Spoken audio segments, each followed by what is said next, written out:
You're listening to littlepodcast.com. War.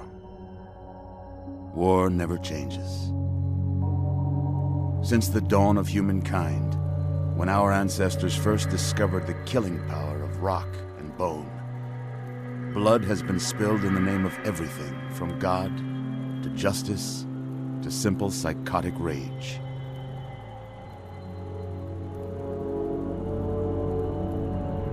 In the year 2077, after millennia of armed conflict, the destructive nature of man could sustain itself no longer. The world was plunged into an abyss of nuclear fire and radiation.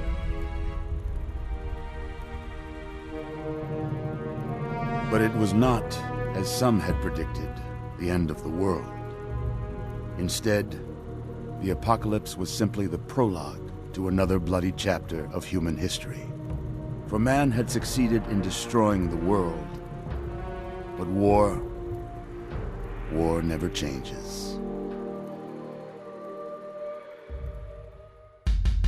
Why you gotta take it there? Retake. This isn't gonna work. We're not talking about any integrity. We are trying to exploit a generation. Did I ever tell you about that time when I paid for Chinese food with the DVD? The grease is the gravy. You guys played footsie under the table. No, yes, but that's irrelevant. I can smell Pepto-Bismol from here. It tastes like an antacid tablet. Why are there so many Draculas everywhere?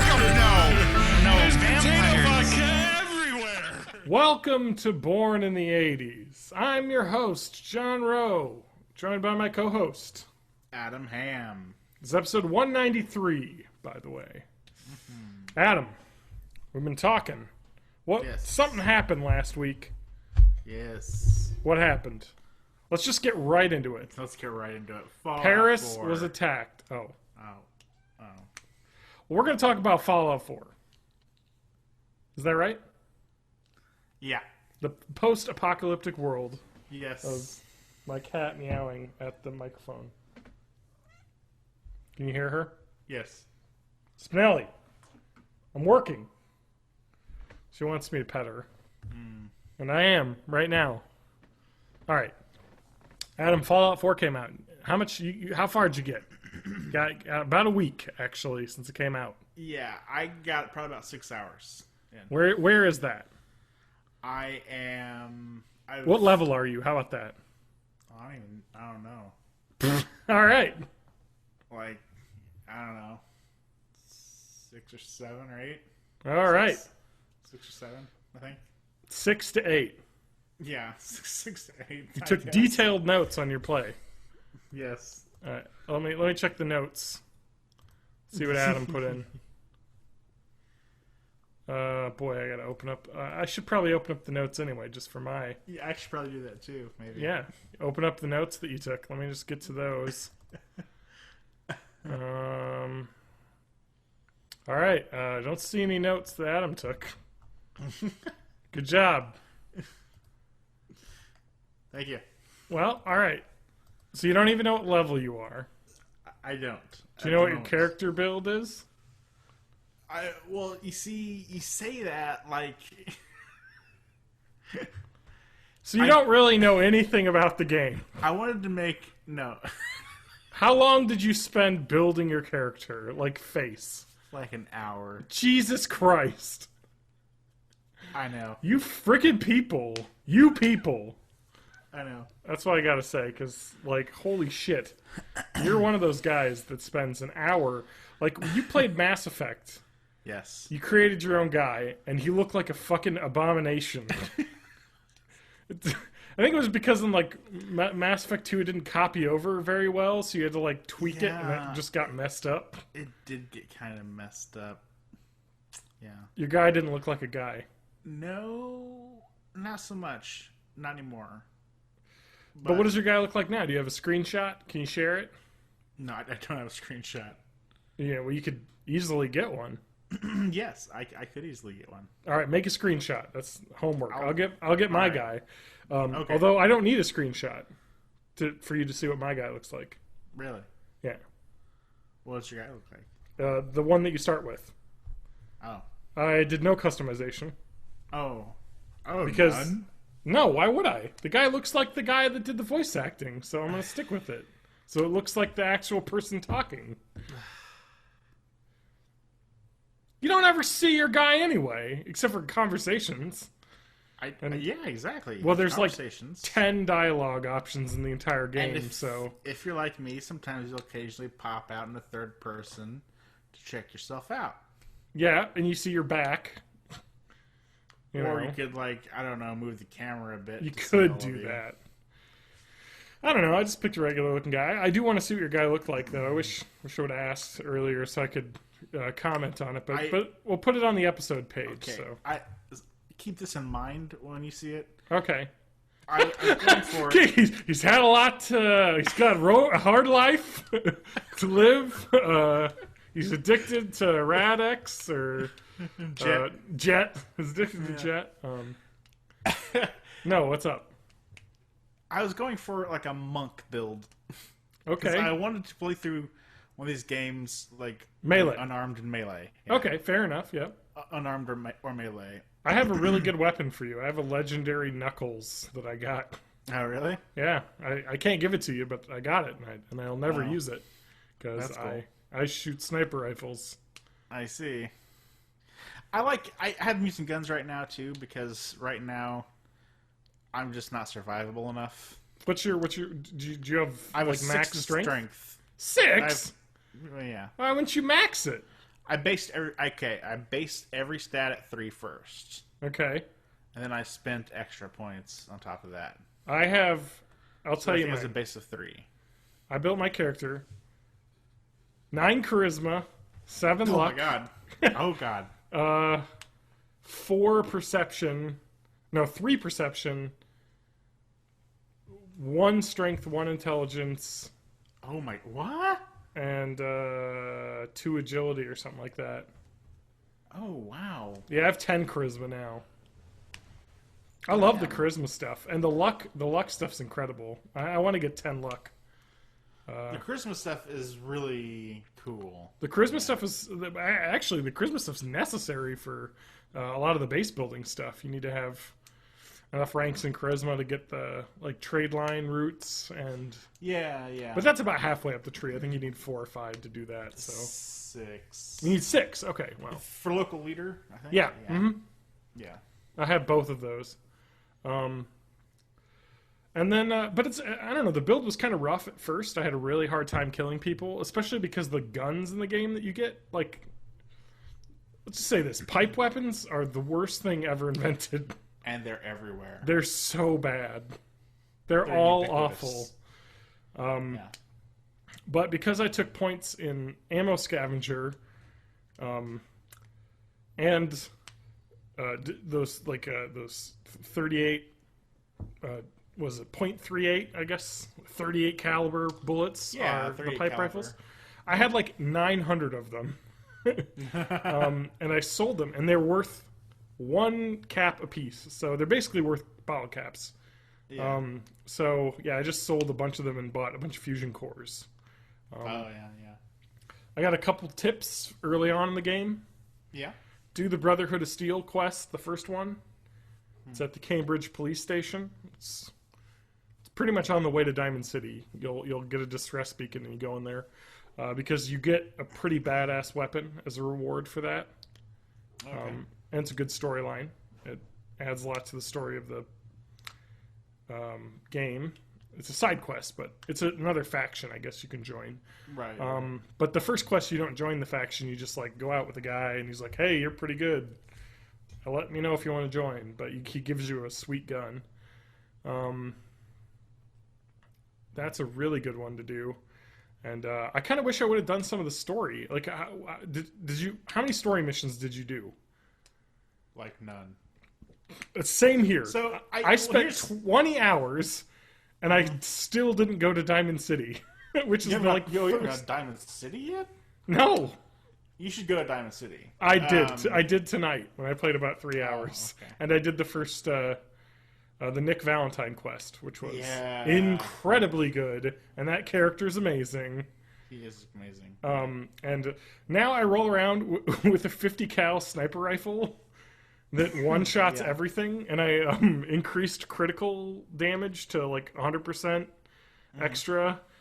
And I have Critical Banker with the luck, so I can just bank up a bunch of criticals and just basically one-shot every legendary I come across. Oh, wow. It's insane. Well, because I put all the perks that I can into the Rifleman. Which, before you go, I'll let you talk. I just want to say another tip. Because this game tells you fucking nothing on how to play it. Oh, Like, yeah. There's just no guides, no advice. You have to look everything up. So I was like, well, what the hell? Rifleman, just rifles, right? What is a rifle? So, Adam, I'll tell you what a rifle is. Laser rifles are rifles. As long as they're single shot, they're not automatic. They count for the Rifleman perk. So it's a great perk to get because almost every gun is a single shot rifle. I mean, even if it's semi-auto, it still counts for the perk. Okay. Yeah. So sniper rifles of all types, any bolt action sniper rifle, any laser rifles. So the laser guns don't have their own perks. They're just automatic or not automatic or pistol. And so all of the laser guns and another gun. Adam, what's a shotgun? What is a shotgun? Yep. I don't know. It's a rifle. It's according to the perk, it is affected by the perk for rifles. So it's really good for all sorts of types of weapons. So I mean, I suspected that. Yeah, exactly.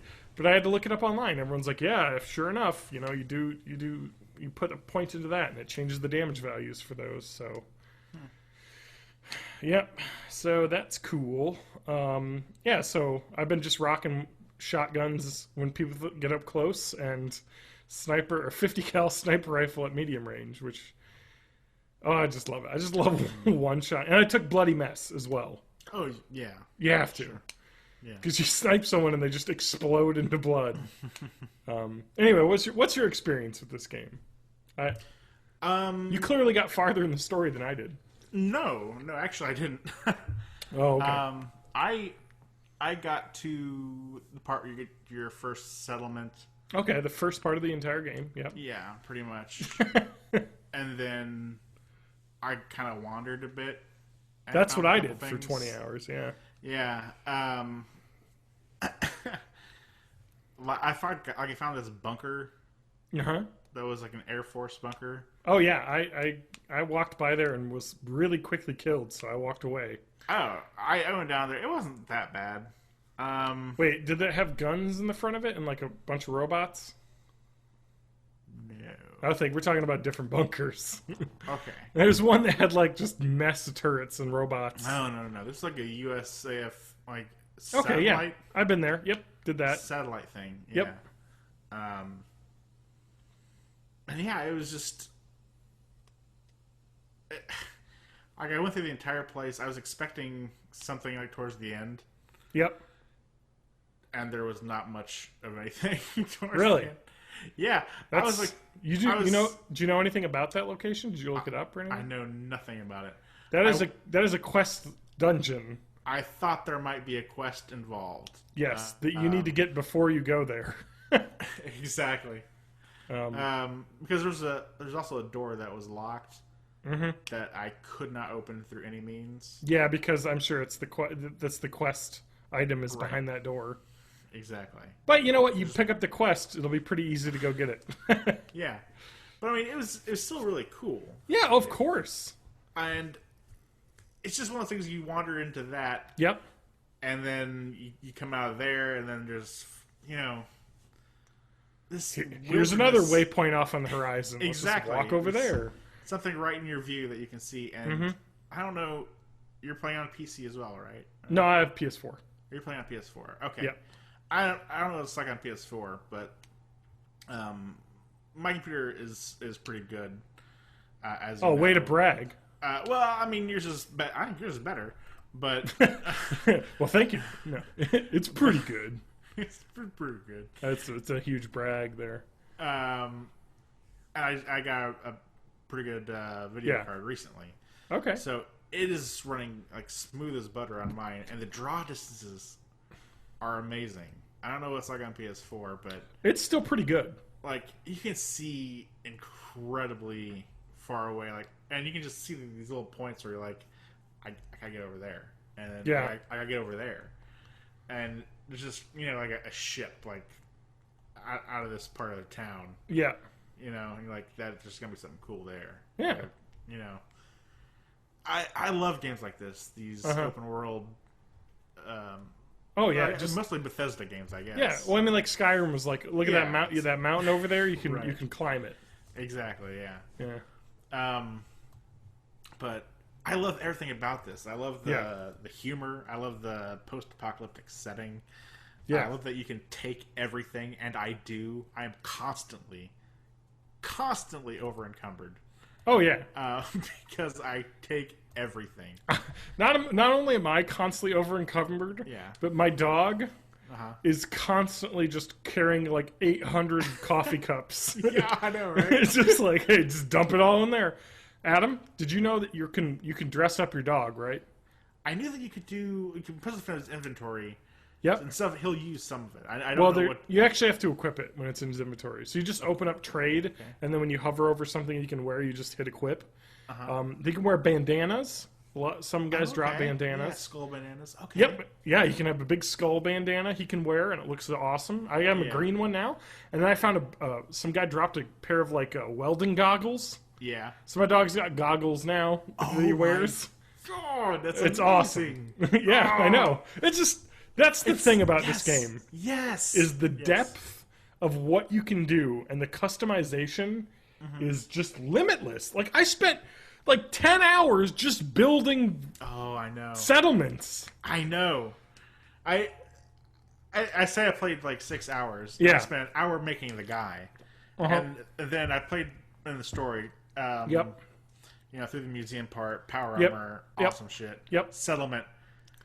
After I hit settlement, that's like 2 hours. Oh, I know. That first settlement, just like getting ready to scrap. I'm like clearing up the streets. I'm like fucking doing all this bullshit, like building people beds and shit, making water. Oh my god. It just feels really like good because then you you attract settlers and you just like there's new people. All right, you go work on this. Right now, my sanctuary development program is building I scrapped one of the ruined houses, and on it I'm building a trading plaza because now that I have 2 ranks of the local leader, I can build like trade depots, and people can run them, and I can have shops basically. Yeah. To buy stuff at. So I'm really excited for that. Yeah. That's my next building goal. Did you build any buildings or anything? I haven't really gotten into that far yet, but I did do some modification stuff, like modding weapons and armor shit. That is awesome. Did you name any of your weapons? I have not yet. Oh my god, I wish I... Okay, my current sniper rifle, I renamed to The End, which is an homage to Metal Gear Solid 3. Right. So that's The End. I started naming them because the Brotherhood of Steel quest that you do, the weapon he gives you is named, and it has like a badass name. It's like the Redeemer of Souls or something. That's not it. I don't remember what it is, but it's something cool like that. Right. I'm like, man, I gotta name all my weapons that. So I've got like, they're just all named the Redeemer of Souls. Yep. Name them all the same thing. It's real hard to figure out what I'm equipping, but you know, like it's your fun. weapon caddy. Happy Redeemer of Souls. Oh man, what's my shotgun called? It's like the sudden stop, you know. Oh yeah. Boy, I have one called like the party starter. I don't know, all sorts of fun names for my weapons, you know, which is really cool because it feels like I built this. I put all these pieces on it, I customized it, got the sights that I want, got the dot sight for my assault gun. I've got the sniper rifle for my long range gun. And it's neat too. One of the things I like is that basically all these materials that you're putting together, you're like, making for these modifications out of, are being pulled from the junk that you pick up and put in your workstations. Yep. So you get to see like, oh, there's like 3 pieces of scissors, and there's like, whatever, this fucking toaster. Yep. Got used for steel or whatever. Yep. And it's just really, I love that they do that because it's like I can see myself like fucking, Oh, I know, right? Took apart the toaster and I, melted this shit down and whatever. Yeah, it's badass. It is, yeah. It's just neat that it's so, I don't know. You can definitely feel like this shit that I'm taking is becoming. Oh, I know. My weapon being awesome. I mean, or me building this building, or me, doing whatever. Yeah. Another tip when you're base building, the wood and metal structures, I don't think there's any difference other than cosmetics. No. I don't think so. The prefabs, if you go all the way to the right, they have pre-built shacks. Yeah. Which is way easier than trying to build like walls and a thing because it doesn't work super well if you do that. You can build stuff, but it's harder. And when you're starting out, just throw a couple of the medium shacks down, throw some beds in there. That really helps. I don't know. I love this game, and me too. Let me look at my notes. Let's see. That was all without looking at my notes. I was kind of disappointed at the preload on the PS4. It didn't work great. I got home Monday, and everyone was like, "Oh my god, this game's amazing." So I was like, "All right, I guess I gotta pre-order it." I don't like to pre-order games, but I did. Yeah. And the preload was 4.5 gigabytes, and I was like, "Oh boy, that's not it." Like, that's not everything. So when it unlocked, I guess it must have just been downloading in the background during that whole time. So when it unlocked, it was at 46% complete. I had started the preload about 6, and it was available at 11, so that was 5 hours of downloading, and it was just still downloading. I mean, the PS4's download speeds are god-awful. I don't know. It was kind of annoying, because I was looking forward to maybe playing an hour or two before going to bed, but Witcher 3, I did the same thing, and that preloaded and ran on the same day. Like, that worked real well. Yeah, actually, I got a physical copy that I installed. So. Okay. Really? Yeah. On computer? On computer, yes. You didn't get a Steam version? It actually is kind of a Steam version. It came... Oh. Even the physical copy now is like... Steam key? Steam, yeah. Yeah. So, yeah, you should use Steam. How was your fight against the Deathclaw at the start of the game? I don't want to say too many spoilers, but this is literally the first quest you take. I died the first time. Me too. That was rough. This kind of spins on other things too, but yeah. It took me a while to get used to the power armor. And realizing how much less mobile I was, and how if I wanted to get anywhere, I had to sprint in it.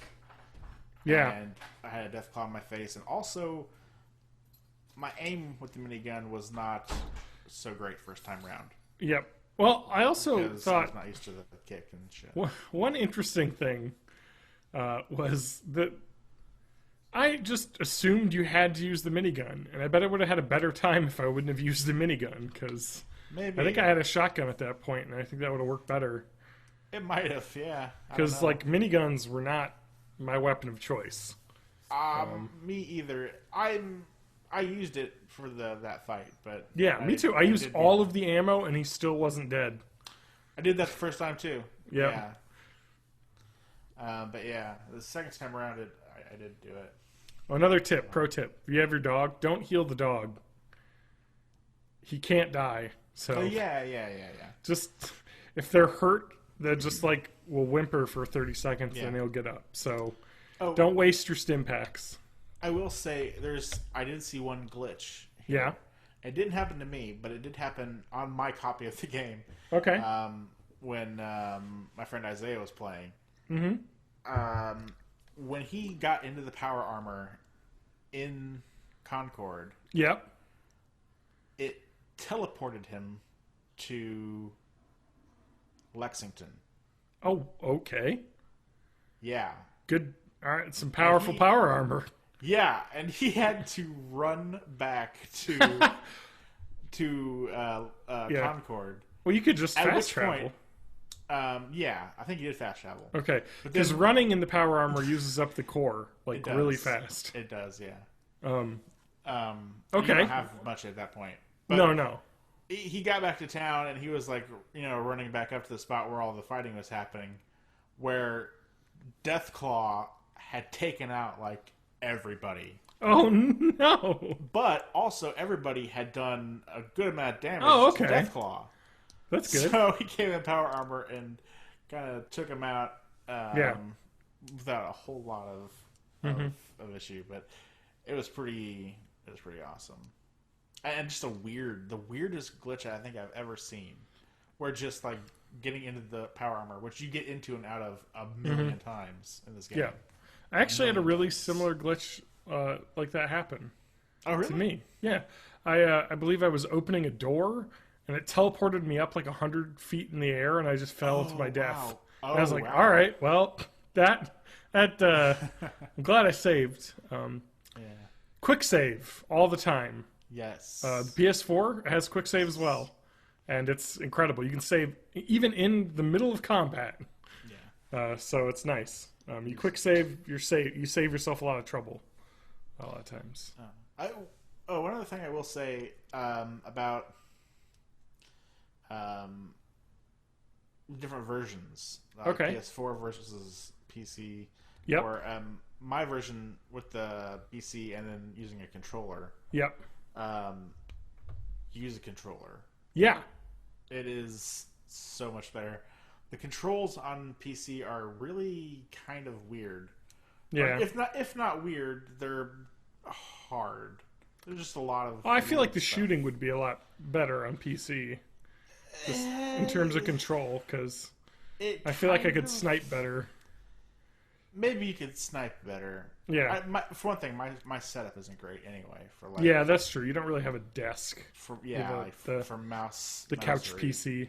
Mm-hmm. Yeah. But it works great on controller though. It does. It works so good on controller. Yeah, I love it. I do too. But I love VATS. I love VATS. I do too. Sniping with VATS is kind of annoying because it's like if you don't use VATS, like, and you aim and you get someone in the crosshairs and you trigger, it'll hit them. Like it's not like the old games where it would still dice roll a little bit when you were doing shots. Like this game, you aim correctly, you'll hit. So when doing VATS from long distance, it's just like, 26% to get a headshot. And it's like, I can easily get that. And so I usually don't use it unless people get way up in my grill. Yeah. And then I'm like, oh shit. And then I hit it. And then I use my sniper rifle at point blank range to blow their head off. But it works, Yeah. It lets you no scope. Absolutely. Without even like any real effort. I love it. Yeah. What else has been? Let's see here. Yeah, I don't know. Charisma kind of. I've heard some people talking about kind of disappointed because there isn't a lot of dialogue in this game. Well, it's not so much there isn't a lot of dialogue, I don't think, but they definitely changed up the way they present the dialogue from the pretty much you say what you say to the Mass Effect kind of here's the idea and then take it from there. Yep. And also, like Mass Effect, although I think Mass Effect got better at it as they went along. Yeah. Bethesda hasn't quite gotten there yet, and it's a lot harder to tell what you're saying, what you mean to say.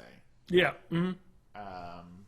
Yeah, it's true. There's a couple things where it's like, I was like, someone's like, oh, I need your help. And I'm like, well, I don't know. And then it's like, oh, you want more money? And it's like, oh, I don't want to be a dick, but I guess I'll take the extra money. Right. And so far, what's kind of disappointed me, too, is that you can get lots of crazy, like, charisma stuff in other games like that. But in this, it seems to be limited to, I want money, or I want more money. Yeah. Or what did you really say? You're lying. Okay. That's all I've seen so far. Maybe there is more. Yeah. But it's pretty basic. As I've seen, yeah, like I want charisma to allow me to do other weird stuff, like, hey, talk me out of this situation. Yeah, it actually did happen. I did the Vault 114, and you're able to defuse that at the end without having to do any fighting. Oh, okay. Yep, if you have a high enough charisma, which I do. I have 10. Plus, I have a suit that gives me like 3 charisma, and the trilby that gives me like 1 more. Wow.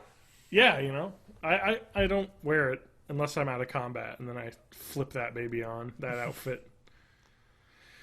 Yep, that's my life. Cool. I'm living it in the wasteland. That game's pretty good though. It is. I don't know. I would have thought it would have been hard for some game to beat Metal Gear Solid 5. Yeah. This is doing it for me. It's a little apples and oranges for me. Yeah. Because Metal Gear's, open Also world an is open not- world game. It's not though. Like I know. Metal Gear is not really open world, whereas Fallout is openest of open world. Yeah.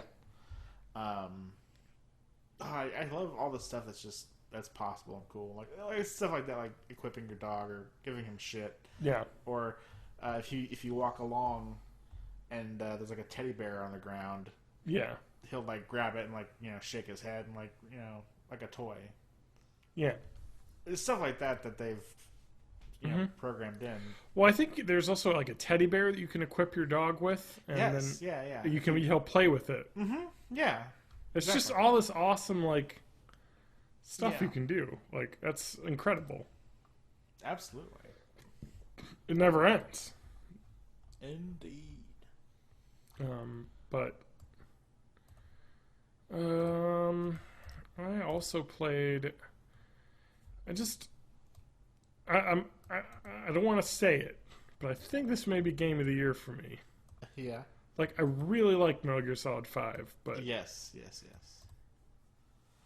But Fallout. but I stopped playing Metal Gear Solid 5 because Yeah. sometimes some of the difficulty is uneven in Metal Gear Solid 5. Yeah. And another problem I have with Metal Gear Solid 5 is the mission structure. Sometimes, and I think we've talked about this, that you'll have a mission that's like an hour and a half or 2 hours long. Right. And you're like, I don't have time right now to do this. And then, of course, you save and quit, and then it starts you off at the start of the mission or at the checkpoint. And you're like, God damn it. Like, you lose progress. And not only that, but oh, what? Oh, I just completely lost it. Ah. Well, like in Fallout 4, you can save at any time. Like you could just save it and quit. Anywhere. And then just come right back in. Oh, right. No, Metal Gear Solid 5, it's not like they tell you either. Like, there's no indication that the missions are going to be Oh, long or exactly. short. There's no way to tell. It can be like this is a 20-minute mission. Oh, yeah, Or- this is just a side dot. I'm just going to go, find this guy and talk to him. And it's like, oh, no, it starts an hour-long mission Yeah. when you do this that you can't Exactly. skip. Right. Yeah, great. So, Although you get tools to speed things up quite a bit later in the game. You become a lot better at killing people, so you feel less wary running around. God, I gotta finish that game. I know. I don't think I'm going to. I am either, but I want to, but I mean, Fallout 4. I just like it's when like a game hits just right. I know. And I spend all day thinking about what I'm going to do when I get home to play it. Yeah. It's like, okay, I'm going to do this. I'm going to build this. I got to go unlock this settlement by clearing out these ghouls. And, it's just, man. Yeah. A game like that. I mean, and it's so similar to the other games. Yeah. If you're into stuff like Oblivion or Skyrim or, Fallout 3, yeah, this no it question. Scratches that itch. It Yeah, definitely exactly. Does. Like no other games, it's Right. just kind of that Bethesda RPG. That's just the way it is, and they're amazing. Yeah. Yeah. That's video games. Jesus. Yeah, it is video games. Oh man, I'll play more. The PS4 experience isn't the perfect experience. I'm glad I got it Yeah. on PS4 because I kind of want to enjoy a game on a console. Yeah. Because I got Metal Gear Solid 5 on PC, which has been great. My PC runs it, but just being able to sit on a couch and play has been real fun. Although I've ended up sitting 2 inches away from the TV, laying on the ground playing because I just can see better. I need a new TV as well. Mine's kind of on the fritz. But it's just good. Like there are some frame rate issues, but it's not really happened too much. Like there'll be a little bit of like a little slowdown because 3 ghouls just ran into a room quickly and something was on fire. But it's pretty rare. You know what I mean? They've done a pretty good job. Another thing. So just walking around outside of Diamond City, which I had the moment where I walked around in Diamond City. I'm like, why is it called Diamond City? And I'm walking around in it, and I'm looking around, and I'm like, oh my god, this is Fenway Park. I was like, oh my god. I didn't think about it until I looked around, and I was like, oh fucking, I'm in Fenway. Jesus. And I was like, oh, this is based in Boston, which is cool. I was like, no, but another thing is just walking around in the main city in Boston, and just finding hideouts. Here's a little raider hideout that has traps and you can you walk through it after you've after you've murdered everyone, because you basically just murder people in this game. Oh yeah. After you've murdered everyone, you just walk around and you say here's their kitchen, there's kitchen stuff, and here's the beds where they slept, and here's a trap with a tripwire that I disarmed. And you're like, man, they had a whole thing going on. And then I rolled up and ended it all. Yeah. Which I think is kind of neat though, because it's just that the level design, is really deep. Like you said, going around in that Air Force base. Oh yeah. It's just cool. It feels like an area that was hastily abandoned. It kind of scratches that itch of those videos of people exploring abandoned theme parks and stuff. Yeah.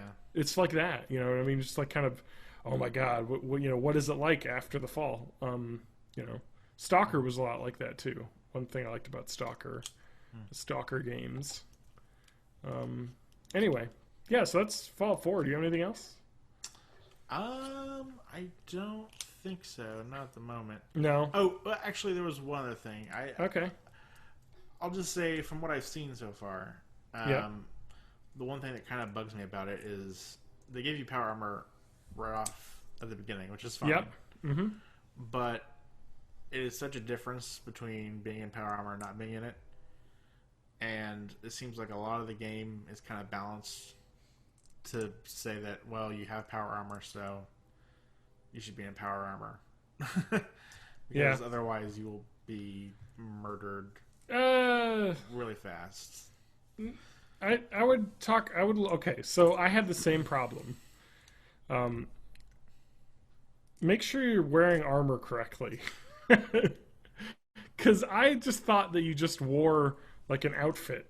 Oh, no. With outfit, and then you got your leather on top of that. Yeah. All that shit. And you got basically 7 pieces of armor on, which is different than it was before. Yeah. In Fallout 3, you would just here's this outfit, and it has this. So, I was rolling around early on, which probably why it was so difficult, with, no armor, basically. Mm-hmm. And so now I've got, 50 or 60 armor in each, type. And it's not so bad. I don't take nearly as much damage. Ghouls are rough, because they get up on you, and then they just, hit you with their melee attack without really pausing, which does a lot of damage over time. But I guess I have used the power armor one time. Outside of that, and I hadn't really died, except for accidentally falling off stuff. I mean, maybe it is balanced for the power armor, but maybe it's not. I just, what I had seen was somebody. I think early on it's rough. Somebody take it pretty much everywhere and use it to great effect. I guess. Well, you got to run out of cores. Not necessarily. Well, not on the PC, dirty cheater. No. I mean, they're not that hard to find. Okay.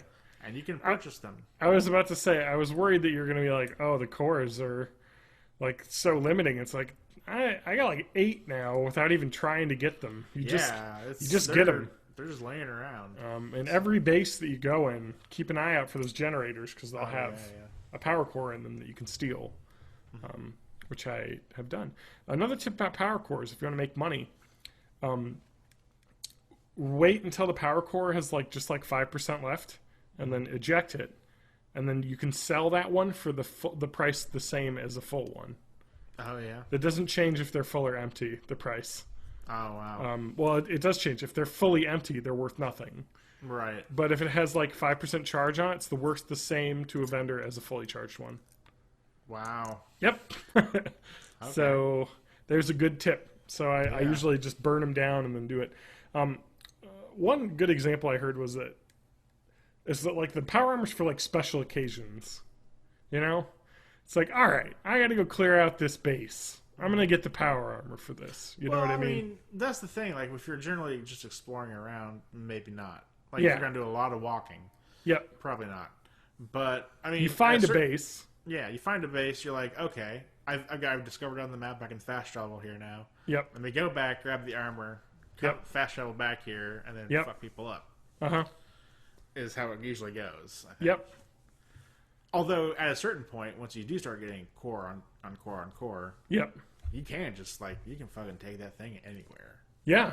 Just whatever. Mm-hmm. And there's all kinds of insane mods for that shit, dude. And the cores aren't super expensive. They're I think about 300, 400 core. Like 350, I think. Yeah. But that's not bad once you start earning lots of money. One tip is that you really do find them, and also enemies. Yep. You know, you just have them randomly. Well, also, eventually enemies start wearing power armor against you. Yeah. Mm-hmm. And you can totally take their cores. Sell ammo is another tip. Sell ammo for guns that you don't use. I don't know if I could bring myself to do that. Oh, but dude, there's no reason that you need 900. There is though when I run out of my favorite. But you don't need 900 because you start earning it because every raider carries that ammo. I'm at the point where I earn it faster than I can sell it off. I sold 300 of it, and by the time I finished another place, it's great, I got 600 again. So I'm just saying, if you're cash strapped, look at your ammo and be like, am I really going to ever use? I don't really have any guns that use the 45 ammo. I might as well just sell all of it. Because I'm never going to use it, I don't know. But then again, if you're like me and you're luck, you took the ammo scavenger perk, and you always have tons of ammo. Yeah, which is very useful because ammo is pretty limited. Yeah, it definitely can be at the start for sure. I have no problem now. I'm just rolling in it. I was worried that I was going to run out of 50 cal ammo. Yeah. My sniper rifle, and I went into the base with 109, and I left the base with 159. I'd picked up 50 as I was walking around. I was like, Jesus, I guess I don't run out. I mean, and it sucks too because you buy that 50 cal ammo, which I did at a vendor. Yeah. It's eight caps per bullet. Per bullet? Yeah. Shit. But considering that the gun one shots everything, it's pretty good. You know what I mean? True. Considering it takes 10 pipe bullets to kill a guy.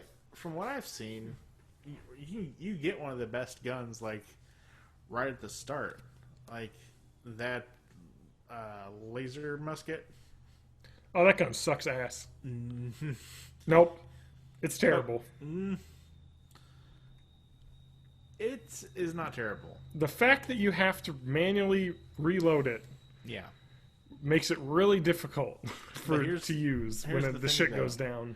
You can mod it, and up the capacitor to 6. So you can get 6 cranks in. Okay.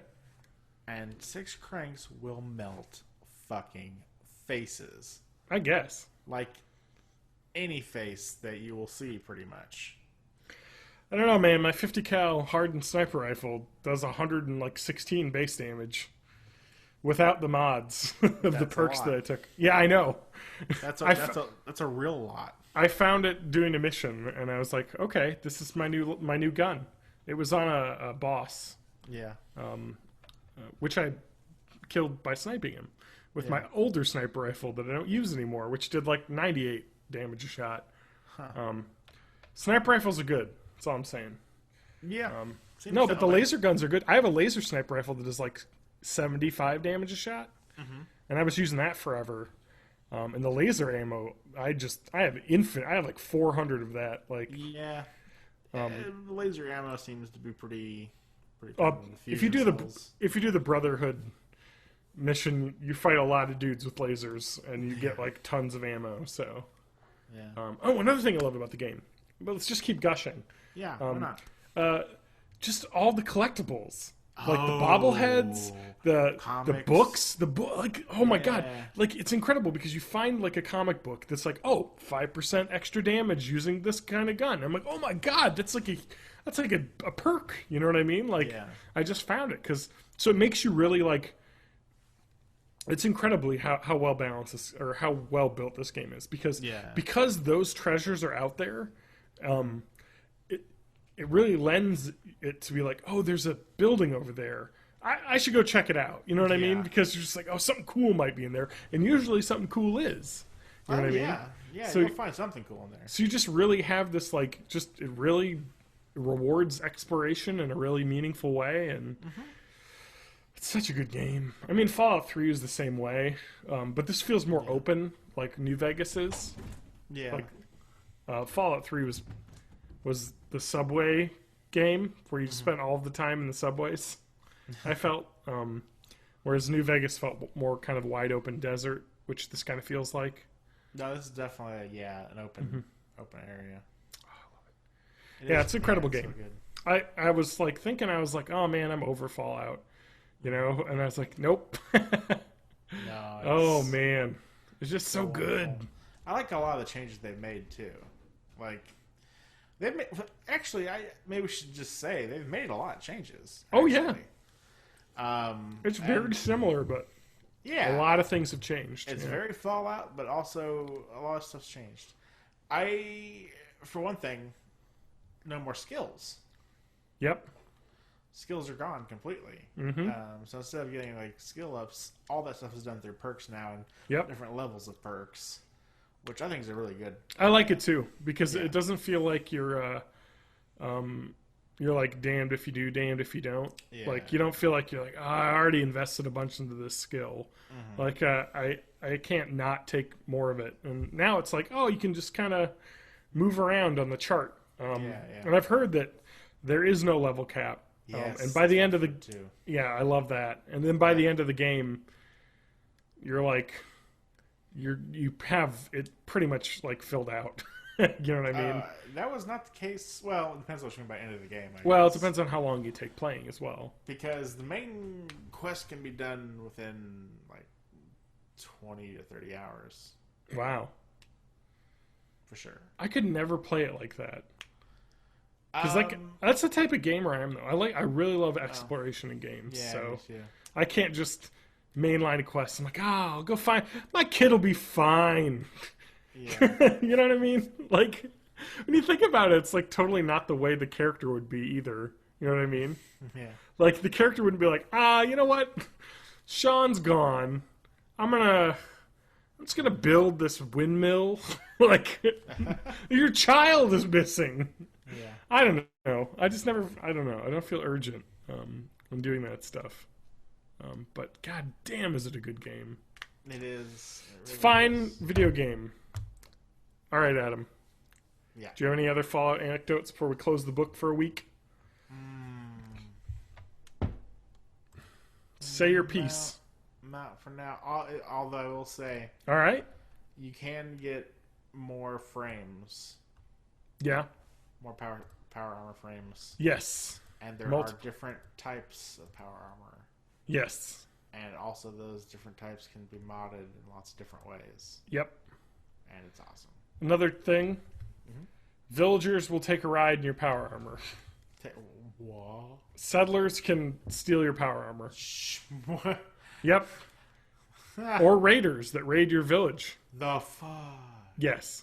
Oh, I saw this in a video actually. Yep. If you're sneaky. Yep.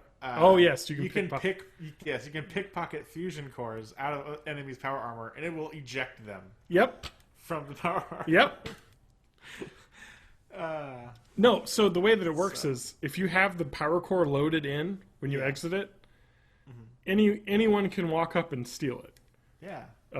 when you can do the same too, and like when you're raiding areas and stuff, if you see a power armor, you can just run up and put a core in it and go. Yeah. With this power armor, if you leave it at your base, I've heard stories of people like coming back to Sanctuary and just seeing one of their like settlers tooling around in the power armor. Like, get the fuck out! What are you doing? Like, That's funny. So if you don't want that to happen, or like when raiders attack your settlements, like one of them could run and steal the power armor, and then you have to kill them to get your power armor back, which you're going to do anyway. It makes it more difficult.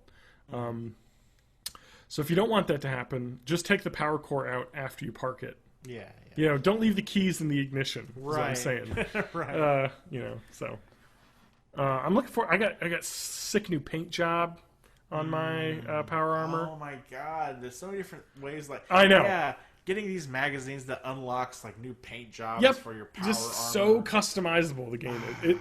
It feels like the depth. It's like Yes. like I've waded out and my feet can't touch the bottom. You know, Yes, you're I like, know. man, it could be anything down Oh, there. you know what else is cool? Yeah. This probably won't surprise you, but it's awesome.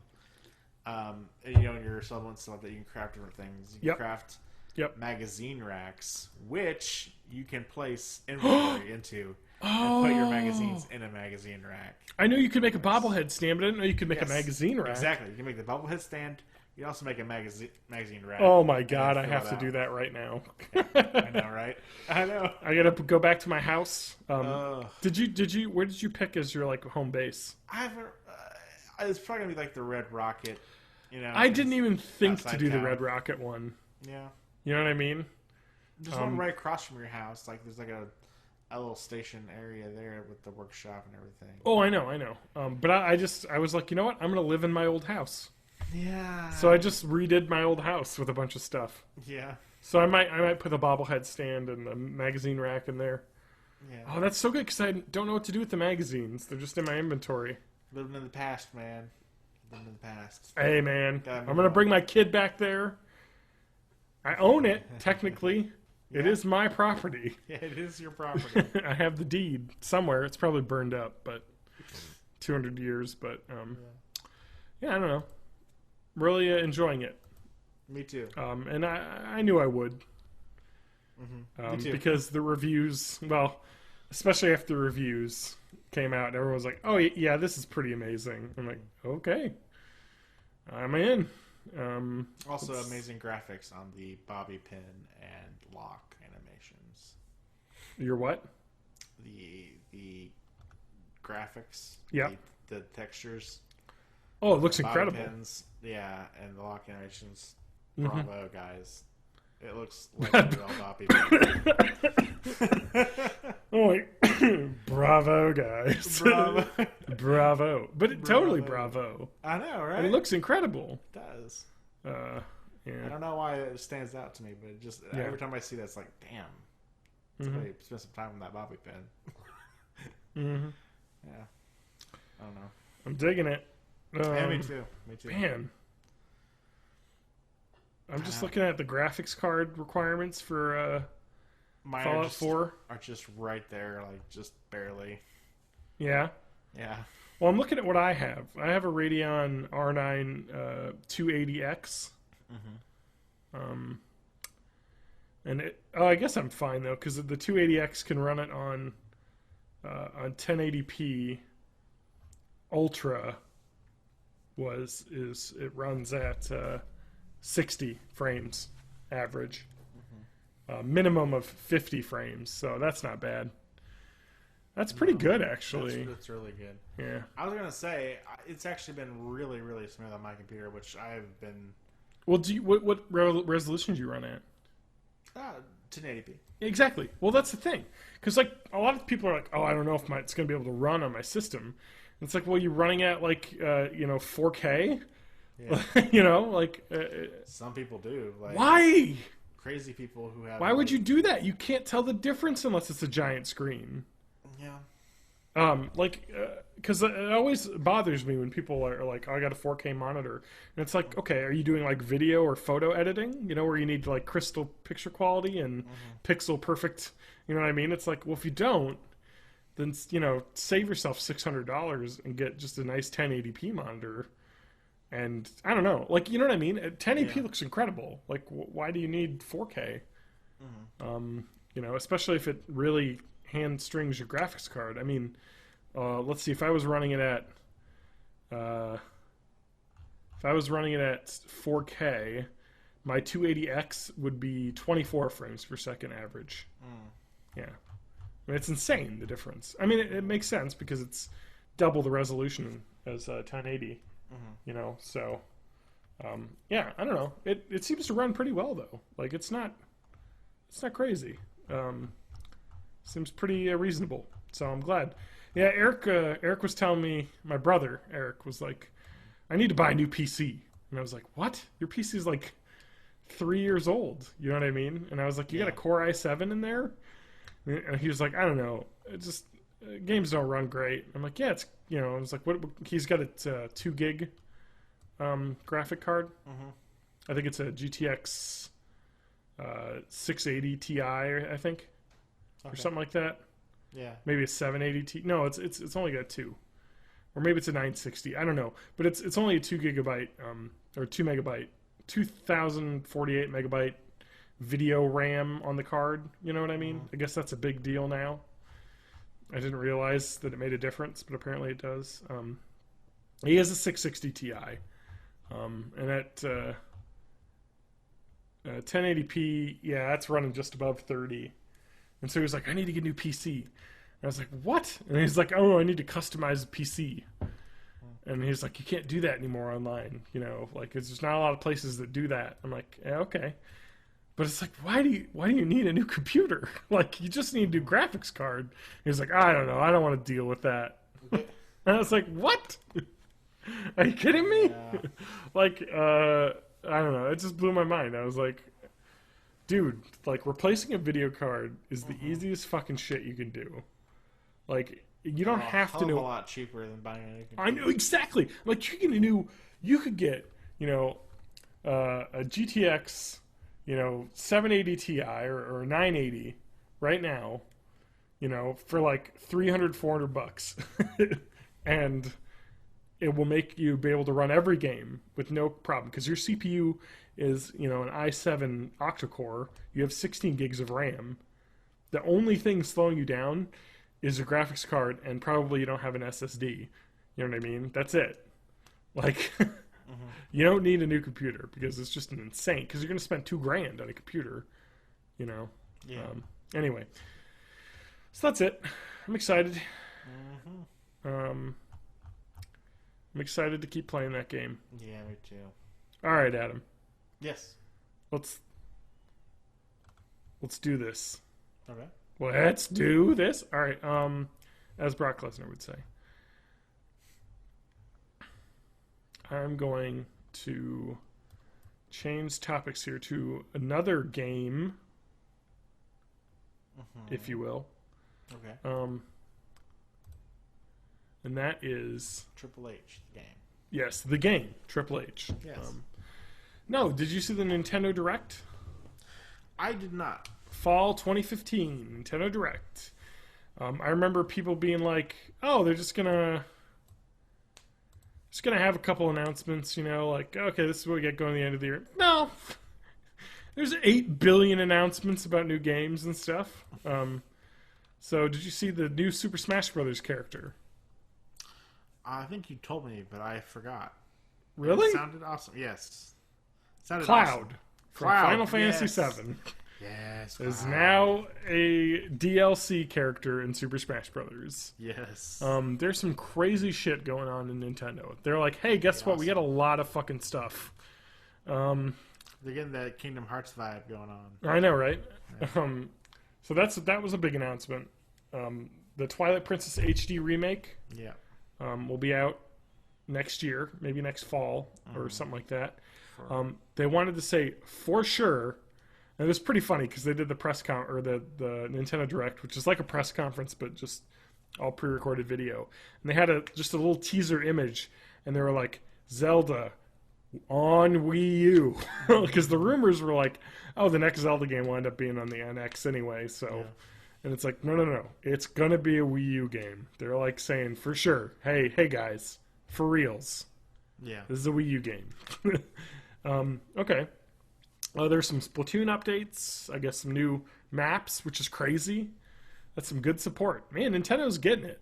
I tell you. They're like, hey, we're just got some new maps for you, like 6 months after release. So that's nice. The Hyrule Warriors game is getting a 3DS version. And there's a female Link in the game called Linkle. Yeah, I heard Yeah. about that. Linkle. They made a female Link. I'm not sure how Linkle makes it sound more... I don't know why the female version of Link is Linkle. Yeah. But whatever, We got a Lady Link now, which is badass. Totally. I wrote Dracque 7 and 8, which is Japanese shorthand for Dragon Quest. Yeah. 7 and 8 are both getting 3DS remakes that are coming to the US. They're getting localized, which sounds awesome. I never played 7 or 8, so I know you have 8, right? You played a bit of 8? I played 7 and 8. Well, Yeah. I 8 was PS2. What? Yeah. FF8? Yeah. No, Dragon Quest 8. Oh, Dragon Quest 8. Yes. I played, Yes, Adam. Jesus Sorry. Christ. Sorry, I did like a weird brain switch there. I said Dracque, Dracque. not fan. Fantasy. Fantasy.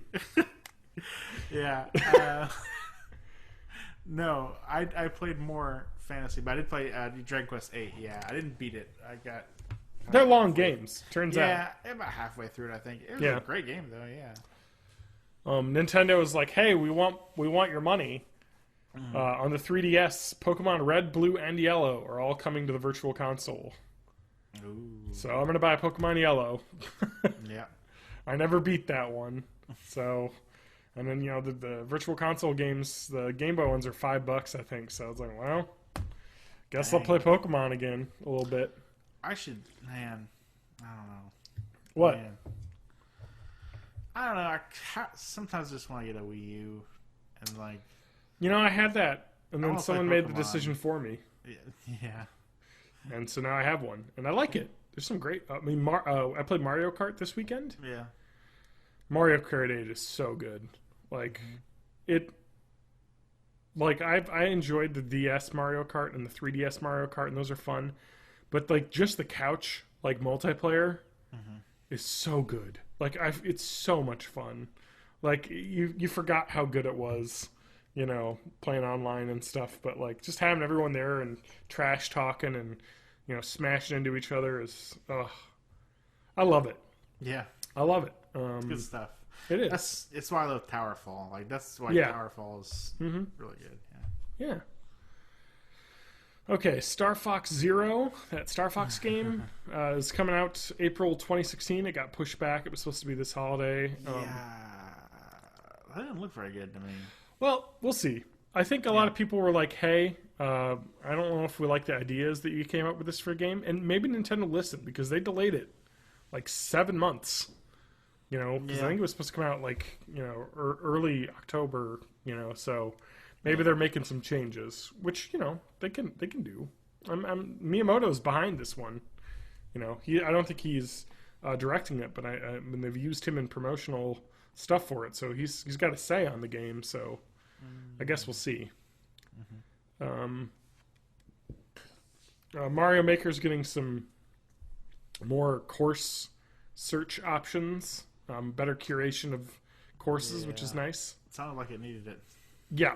And apparently there's a web-based course search coming out, so you can look up courses online.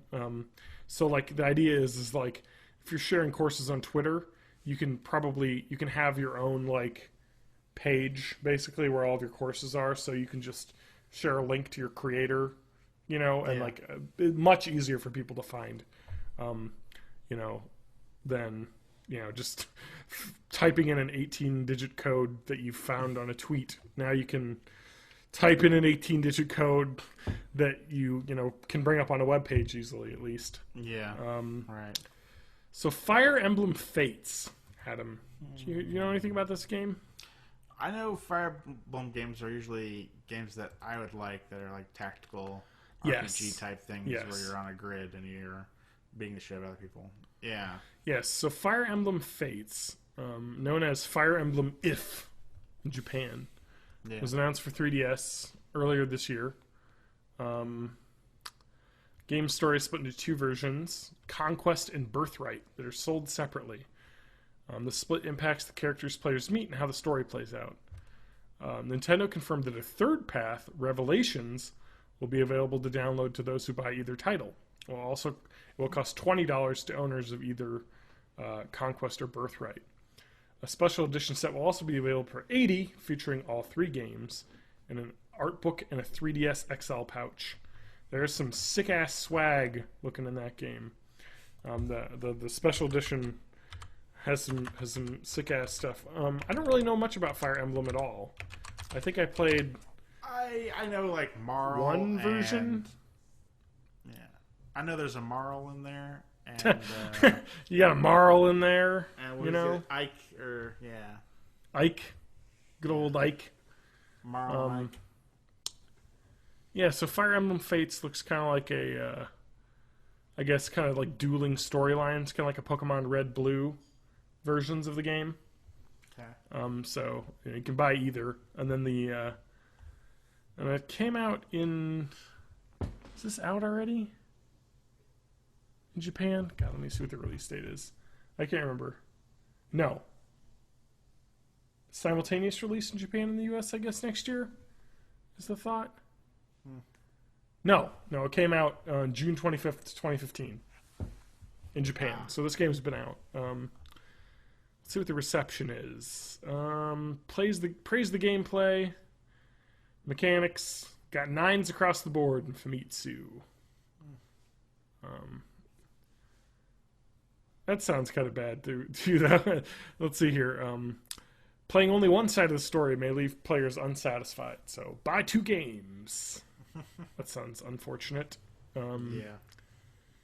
But apparently it's sold out real fast in Japan. So I don't know. Another Fire Emblem game. Another Fire Emblem Awakening game did really well. Yeah. And everyone loved and got really high praise. And I wish I had a copy, but I think that game cost $40. You know, and I'm like, shit. Like that's too much. You know, for a game that I might end up only playing a little bit of. I think Eric has a copy I may steal at some point just to play it. Okay. What else happened at the Nintendo Direct? I think that was it. Pokemon Picross for 3DS as well. You ever play Picross? You know what Picross is? I don't know what Picross is. Okay, so it's kind of like Sudoku a little bit, but not the same. But no math. It's how about it's not like Sudoku in any way, but it's that type of game, like a crossword puzzle or Sudoku, where you're like, you know, using logic to fill out a grid, basically. Sure. But the grid is a picture, so you're basically like filling in squares to make a picture, basically a little 2D picture. Okay. And the 3DS had Picross 3D, where you would basically, you know, tap out dots and you know, light up dots to make a little 3D object, basically. Through, like, it gives you, like, okay, this line has 1, 2, 1, which means there's one block, and then that has nothing next to it.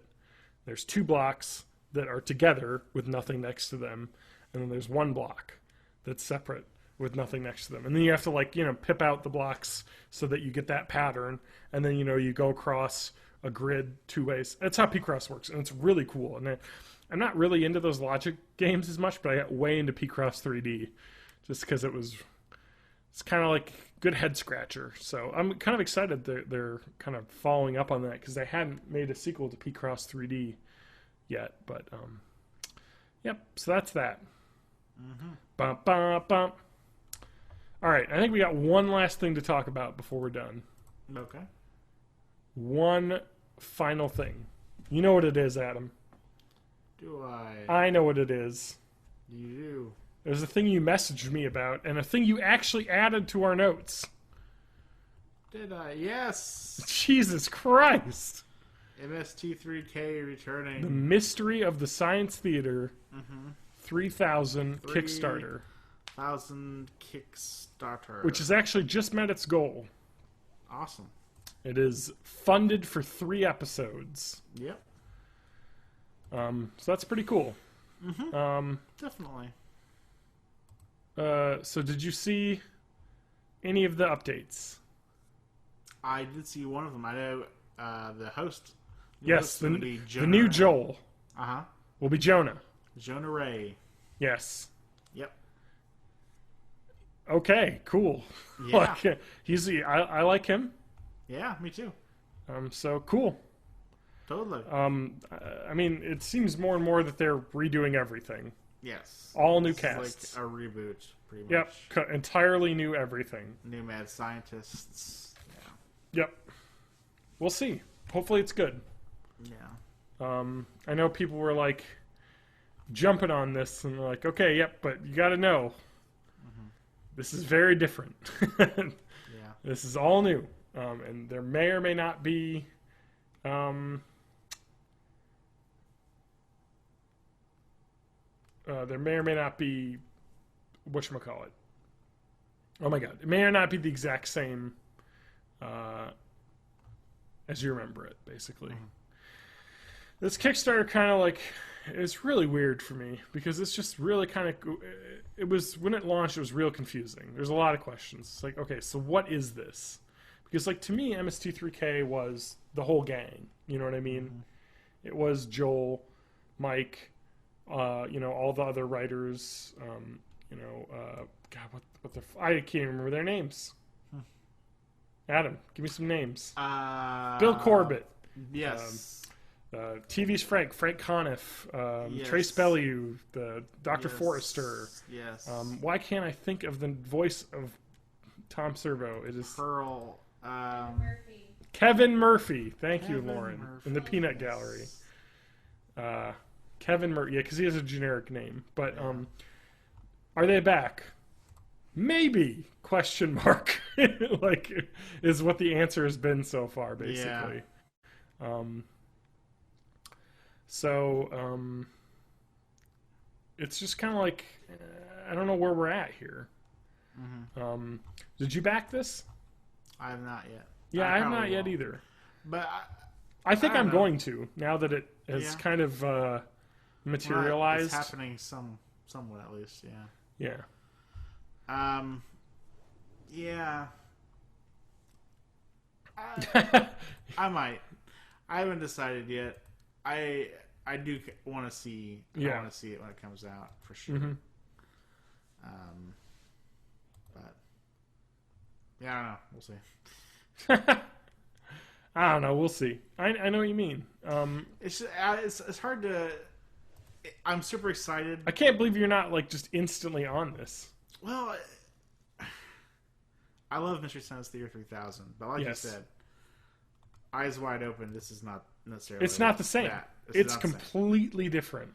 And I hope that they make something that is like a modern version of that. Yeah. That works. If that's possible. Yeah. And if not, I hope it's a glorious explosion. Well, but it's some heavy shoes to fill. it really is. You know what I Yeah, mean? Because yeah, so it's kind of interesting. I guess they've talked about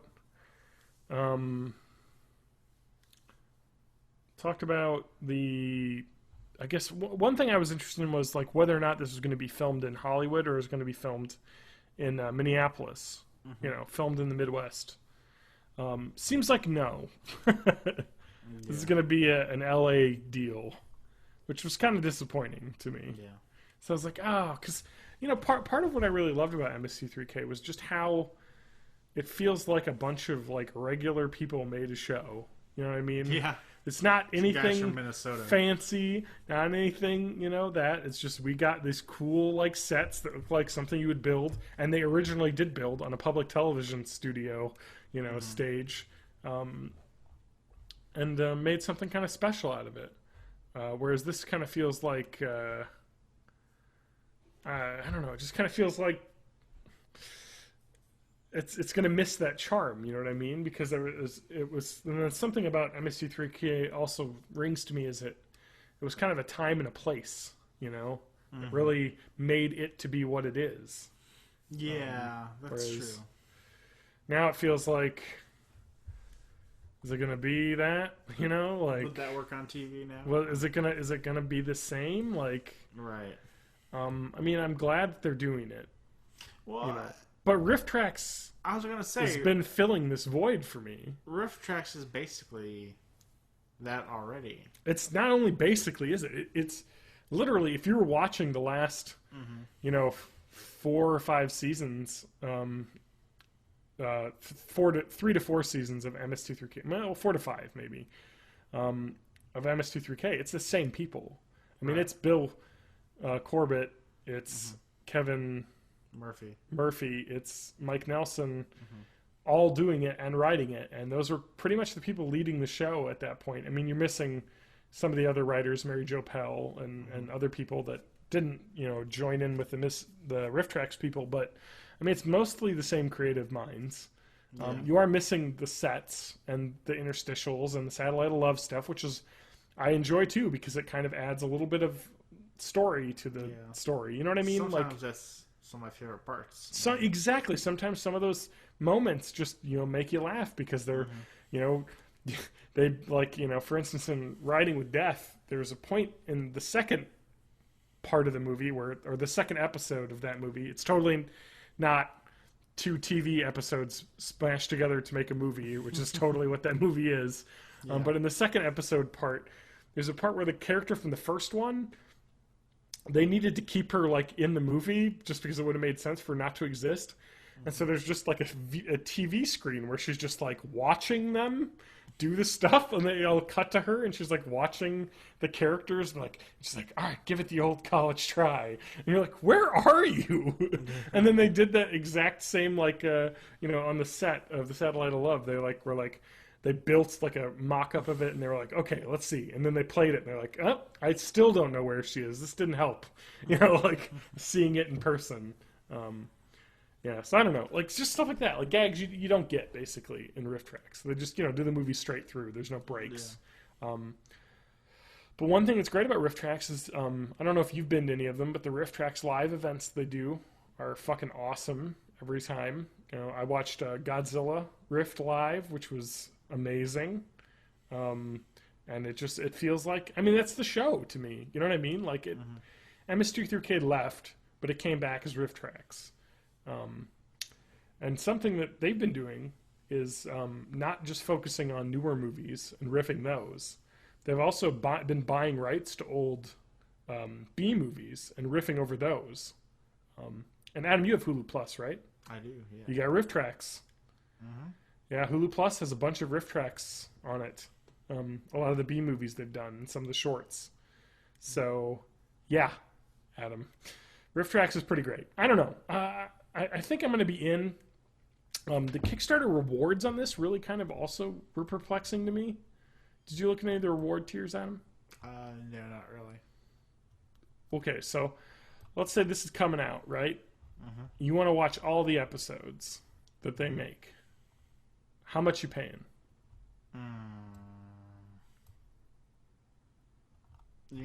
What do you think it's going to cost to get all the episodes that they make? All 3 episodes? Yes. I don't know, $20? $100. Oh, wow. Experiment 100. It's filled with downloadable stars. Watch MST3K whenever, wherever, and however you want. We don't know whether we'll get to make 3, 6, 9, or 12, but however many it is, you'll own all of them with digital downloads of the whole new season in HD with no DRM. That's it. Any of the ones below that include the $35 one, right? Which is just the first episode. It's kind of expensive. You know what I'm saying? Definitely. You there? Yeah, you all right? Yeah. Adam? Did you nap again? Did I? I might have, yeah. This is your topic. Yes, it is. You wanted to talk about this. I did. Well, talk about it. I'm done. You talk. Okay. I'm excited to see it. Okay. I want to see That's not an opinion. it happen. Okay. And I want to see Jonah's interpretation of, the guy on the satellite. Okay. And that's pretty much my opinion. That's it. You don't have anything else. Why did you want to talk about this, Adam? Come on. Because you got to give me something here. Because this is a Kickstarter thing. Okay. And you're always just talking about how terrible Kickstarter is. Okay.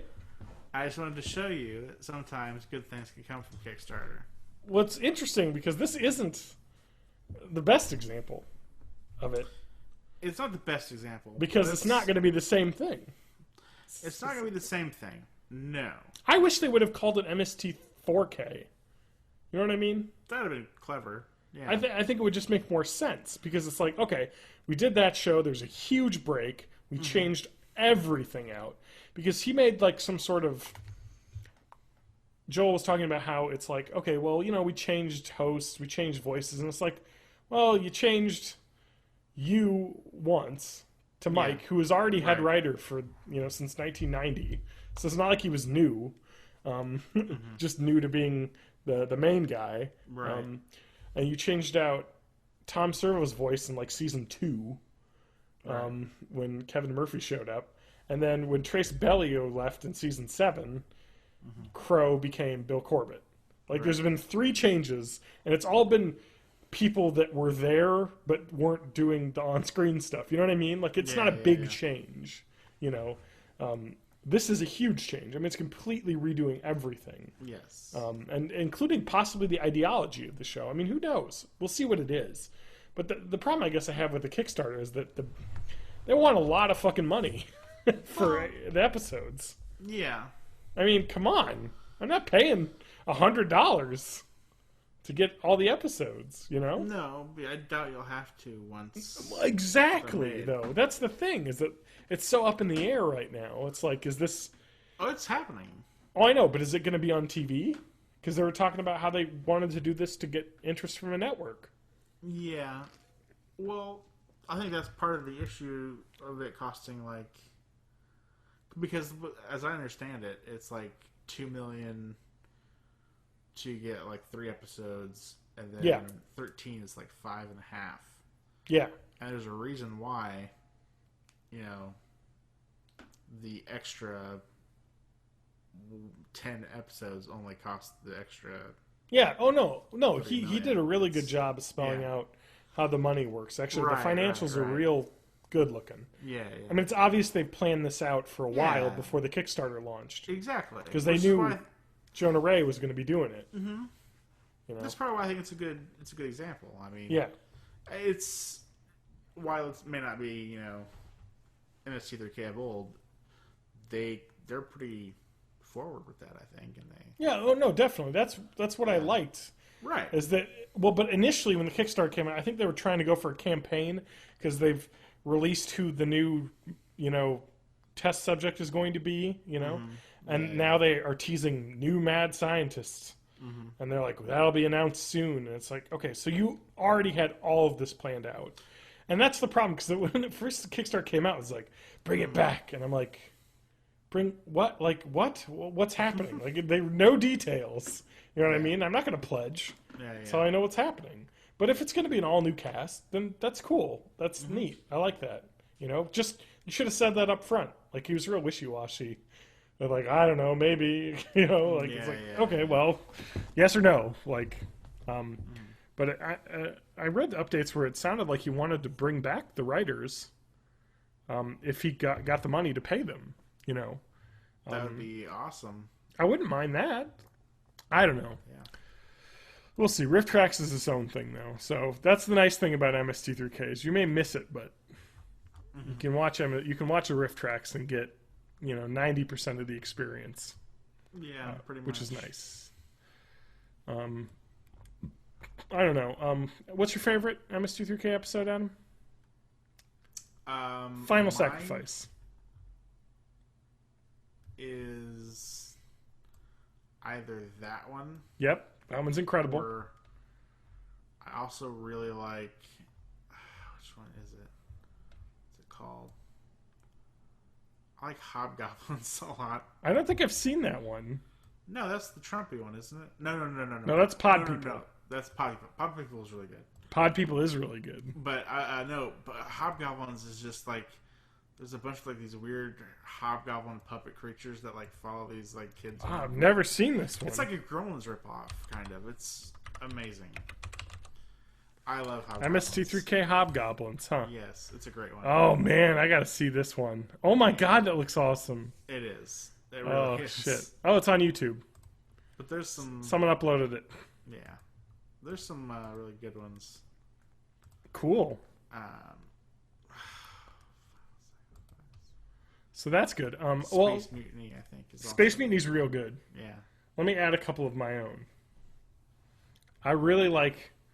This is a twofer because these both came out back to back, but I really like Riding with Death, and I absolutely love Jack Frost.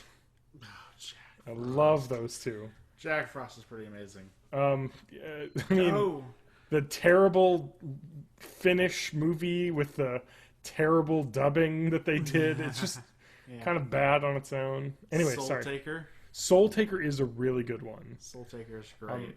So I got real nostalgic about MST3K, and I have most of them on my Plex server that I run because, and I still think they have them, but it may not be. But a long time ago, archive.org had VHS rips of the episodes that weren't available to buy, and as they became DVD purchasable, they were removing them from the thing. So I have a ton of them from that. So I got a lot of my favorites I have copies of. But I watched season 3 episode Time of the Apes. Is fucking incredible. It's a Japanese ripoff of Planet of the Apes. And it's real good, Adam. I bet. It is one of my favorites, and I highly, highly recommend. I don't know. I think I have to be in for like 35 here for this guy, just to get that episode, you know? We'll see. I don't know. I got a whole month to decide, though, because there's still 25 days to go on this, and I'll probably wait. No reason to get in there. Let's see. What else? Any other favorites? I like Iga. I like that one. Watch out for snakes. Oh, what's the one? Final Justice, the Malta. Final Justice with Malta and Jodan Baker. Jodan Baker, yes. That's a classic. Mitchell is real good. Also a Jodan Baker classic. Mitchell is good, yeah. Manos, Hands of Fate. I've never seen that one. I've heard it's really good, though. It is, if you want to watch it, Adam, it is on their YouTube channel. The official MST3 YouTube channel has Mitchell and Manos and like 3 or 4 other ones. Okay. For free. Just watch them. Nice. That's awesome. Check it out. Manos is okay, I'll say. People really love that one. Manos has Torgo, who is a character who is the most insane movie character you've ever seen. And the actor is weird and creepy, and he looks misshapen. And he has a really weird Torgo's theme whenever he's on screen. It plays a really eerie, like, I don't know how to describe it, like organ track. Yeah. But when he's not on screen, the movie's really boring. It kind of suffers from like not being great, except for like the amazing character. You know, it'd be like if Rousdower was only in, 20% of Final Justice. Or not Final Justice, Final Sacrifice. Yeah. Actually, that is my favorite, though. I think Final Sacrifice. My real favorite might be the movie. The movie is good. The Day the Earth Stood Still. That's not The Earth Stood Still. It's a ripoff of that movie. Yes, it's. I forget. I'm gonna look it up so we can get it. Yeah, because it's not that. It's This Island Earth. This Island Earth. Yeah. Yes. This Island Earth. Yeah, the movie's real good. I'm glad they made it. 96. But yeah, the movie they riff is good too. This Island Earth. So that's going on. So good luck for them. Congrats on getting 3 episodes secured. I'm sure they'll get. I don't know about 5 million, but I mean, it's tracking pretty well though. I mean, it's been up for 5 thinking days those and it's got. crazy kids can do it. Yeah. Oh yeah, and I'm sure they'll get money from the outside to finish it. Because obviously the interest is there. But Yeah. the only problem is that backing is just like, this costs too much. I mean, if it was $35 for all the episodes that I made, I would be in, like, no question. Why not? But Right. I don't know. $100 is steep for me. $100 is definitely steep. It's steep. Because $100 could be 3 episodes. $100 could be 9 episodes. It really just depends on how many they make. Yeah. So I'll probably wait. Because $100 for 9 episodes, that's not bad. That's $10 an episode, which is a lot for a TV show. Yeah. But then again, it's an hour. It's a 2-hour long episode. Or an hour and a half or hour and 40 minutes with commercials, I guess. So, it kind of evens out, I guess. Yeah. Who knows? Other than that, did you have anything else you wanted to talk about? Not. How's this- life? I was going to tant something. Okay, let's tant. Because I'm just gonna say 2 words. Okay, let me wait. Let me write down the tant. Okay. Okay, so I won't forget for next week. Okay. Car troubles. Oh no, Oh yes.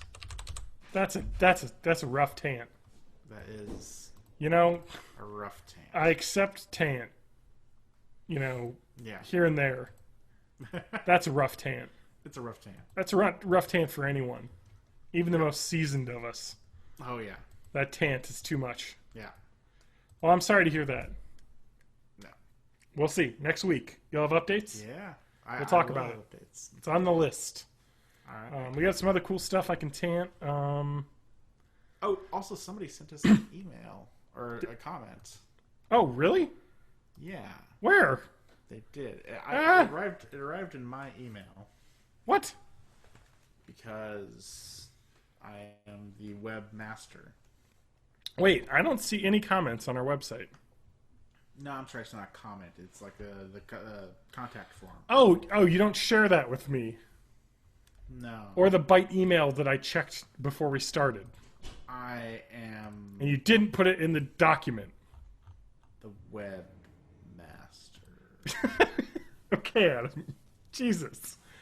Okay, you're the webmaster. Can you forward that email to me? Yeah. Or do you want to read it now?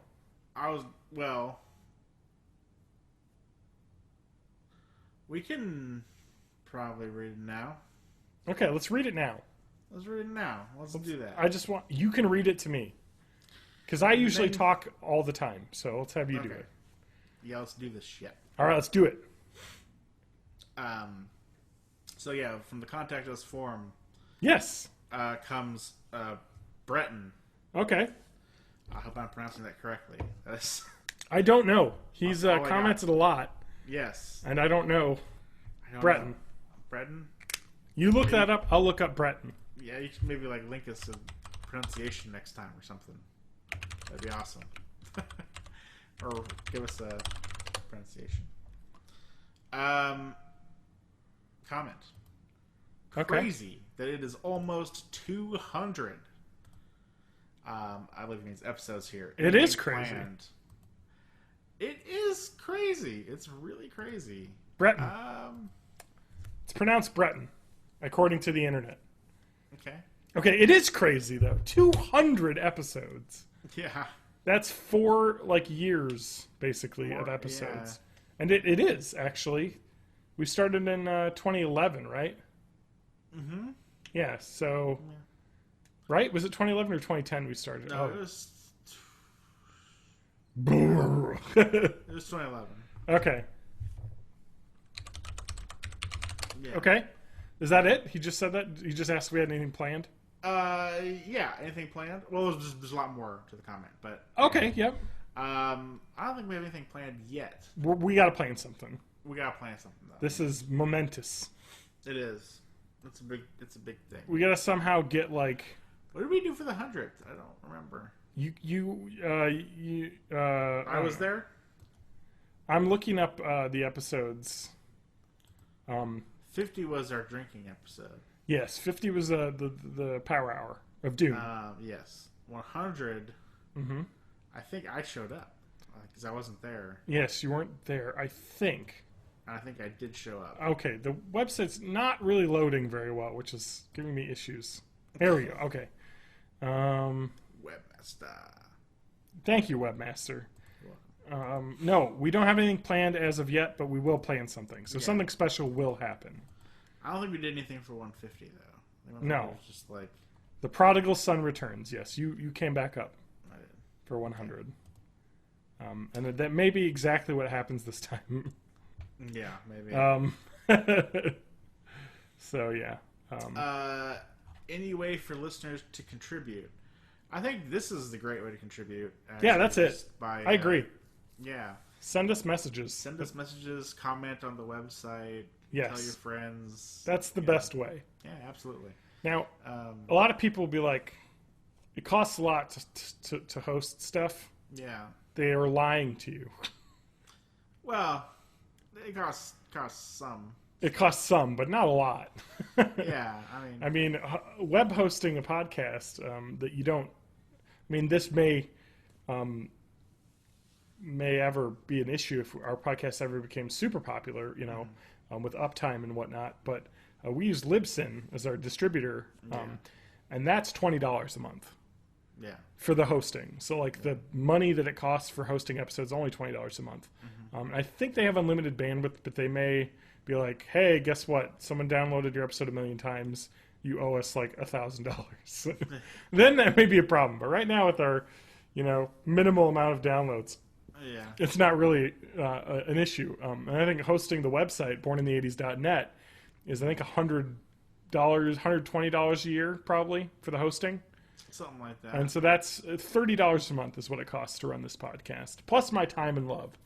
Yeah. But it's like a hobby for me. So, money is appreciated, but not. We don't need it.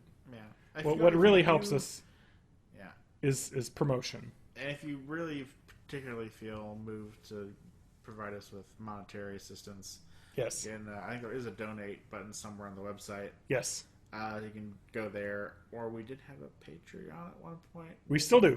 Still do. Yeah, the Patreon is actually something good to pimp. Yeah. So, Patreon's pretty cool. It basically allows you to set up a monthly donation, or a per episode donation. I believe I set ours up to be monthly, because I didn't want to be tied to per episode basis, because I would worry that we would have a month where we'd be off. Or if I wanted to release 2 episodes in a week, people would get dinged, because we're not like every single like Monday it comes out. It's usually Monday or Tuesday or Wednesday it comes out. It really comes out when I have free time to edit it. So Patreon is good, and so monthly you can donate like as little as $1 a month. Like, might as well. You know what I mean? We get 30 people, and more than that listen to this. To donate $1 a month, and then it's self-sufficient, basically. You know what I mean? Absolutely. But I mean, again, it doesn't really hurt. What really helps is promoting it. Tell your friends. Listen. Yep. Comment, subscribe, like. That's it. That's helpful. Thank you. Thank you for contacting us. Anything else in the email? Yeah, a bunch. Okay, good. Let's keep going. When you were discussing TV, I was hoping you would touch on Doctor Who. Oh, I'm God. also curious if you're watching Ash vs. Evil Dead with Bruce Campbell back starring. I've been keeping up almost with Doctor Who. I don't think I've seen the last one actually yet, but I watched Doctor Who with Adam. Yeah, John watches it with me usually, and we haven't had a chance to get together yet. We probably will after the season's over. Correct. And then we'll probably talk about it after that. But correct. We'll have a big Doctor Who season. What is this? This is season 9.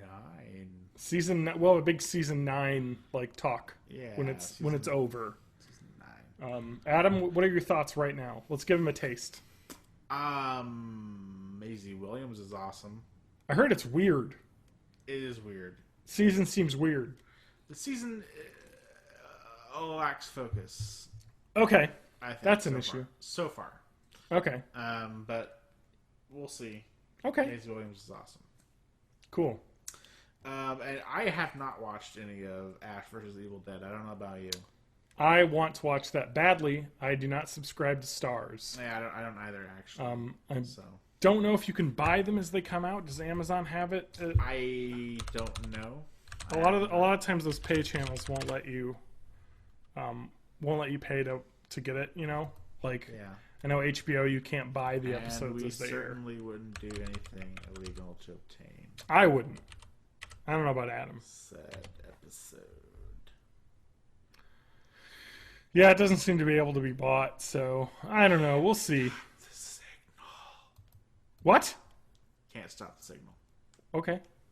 But I want to see it. I'm really excited to see it, and I've heard it's good. Me too. And Army of Darkness, Evil Dead, some of my faves. So good stuff. Okay. The worst time I fell asleep. Oh yes, we asked this question. We did. Was just after college. Okay. When I was working as a teacher. Oh no! I was in a colleague's classroom observing for professional development. Ah. I was sitting in the back taking notes, and then all of a sudden, the bell rang. I quickly gathered my notes. When I looked at them later, they were complete nonsense, and I got to go. The other teacher asked, "What did you think of my lesson plan?" As I mumbled something, and I left quickly. You're sleepwalking? He definitely noticed. Oh no! Keep up the great work, he says. Oh man, that's good. Yeah, that's a pretty. That's an Adam moment. That is an Adam moment. Oh my god, god, is something I would totally do. Yeah, and probably have done many a time. Actually, I was just trying to think of a good one for me. I don't know. I have a really good one. I did the same thing he did, actually, where I was trying to write something down at the time. Oh, okay. Pay attention to something. Yeah. And I did the exact same thing. For me, I didn't like write nonsense. I would like just spend like 10 minutes trying to write being like T. I'd be like TEH. Can't get it done. Yeah, exactly. I'd go TEH. I'd fucking erase it, and then I'd be like H, and I'd be like, that doesn't seem right. And I'd erase it, and I'd be like EH. Like, fuck no. I would just be like, I would do that like over and over again. This isn't right. I know. Brain work. Yeah, exactly. That's exactly man. the way it is. Yeah. But that was the time that I remembered that. Okay. That's a good one. Let me do mine, and then we'll call her quits for this week. Yep. Mine wasn't necessarily bad. It was just very memorable. So we went on a band trip to St. Louis. Ah, yes. Beautiful St. Louis. I think Adam might have been on this trip. I was on this trip. I don't know if you were sitting next to me. We went to the St. Louis Arch after a long bus ride. And I think I had just come back from camp or something like the week before. No, this is in high school, so I wasn't in camp. No, Boy Scout camp. Never mind. Yeah, I had just come back from camp. So a long week, like, doing stuff. Because this was the trip during the summer, right? The band trips were? They were not during the summer. Yeah, they were. We didn't miss school for them. Yeah, we did not. You're right. We didn't. Yeah, I think they were like early summer. You're right. They were like it was like summer. early was June, like or late June. You know, like all right, it's been a month. We showed up and got our stuff and went on a trip to go do marching band in St. Louis for 2 days, basically. Right. It was bullshit. But anyway, we got to go on a free trip. Well, not free. I'm sure it cost something. Oh, we had to sell candy bars for it. Yeah. Now I remember. I remember the whole racket selling candy bars. The whole spiel. Oh, shit. I ate so many of those. Probably shortened my life. But, not probably. Definitely did. But, when I get diabetes when I'm like 80, I'll know it was the caramel candy bars we sold when I was like 15. Yeah. Finally, they're catching up to me. They're catching up. No, but the time we went to St. Louis and we went to see the Arch, and I was like, I'm way into frontier stuff, and I always have been. It's like my favorite time of history. We went through the museum or whatever, and we sat down in the St. Louis Arch to watch the video like package thing on the theater. Yeah. I just fell asleep. Like I was out like a light. The lights went down. It was a nice, like warm, like theater with nice, comfy seats. And I just remember like waking up, like as everyone was moving, and I was like, "Oh God!" Like it was like that. Like you know what I mean? Like when you fall asleep when you're doing something, and you just wake up and like it feels like time has like you've gone time traveled. Yeah, you know, you're like, oh, I'm sitting down to watch this, and then you just like, oh, everyone's getting up now. Oh, I thought we were just starting watching it, and now it's over. Oh God, I fell asleep for 40 minutes. You know, Right. yeah, and I guess nobody noticed or nobody cared. So, yeah. Anyway, that's mine. Not troublesome as falling asleep at a class, but I'm sure I've done that in college too. But Yeah. I dozed off a little bit in a lecture. But I think every college student has. oh yeah, got a late night, got a lecture at like 8 in the morning, and you're just Yeah. like, yeah, I'm gonna drift in and out of this one. All right. Well, thanks for listening. Yes, thanks. Website bornintheeighties.net. You can leave comments there. Tell your friends. Use the Like contact if you want to, form. yeah, use the contact form. Maybe we need to figure out some fun thing you can do to like tell people. Let's. I'm gonna pencil that in. All right. Let's call it Ham's Choice, Oh boy. Oh boy. and we'll pick an old episode for people to listen to. Pick an old episode. Now you can hear my loud keyboard typing. All right, yeah. So we'll do that. Maybe we could print some like materials off, so someone could like print out a "What is the '80s?" Yeah. Go to this website and just you can like plaster them all over your campus. Okay. Yeah. What is the 80s? Yep, that's it. What is the '80s? All right. The question of our times. That's right. We're getting too old, man. Yeah, I know, right? Ugh, the '80s, long time ago. All right. Well, thanks for listening. We will catch you next week. Bye. Bye.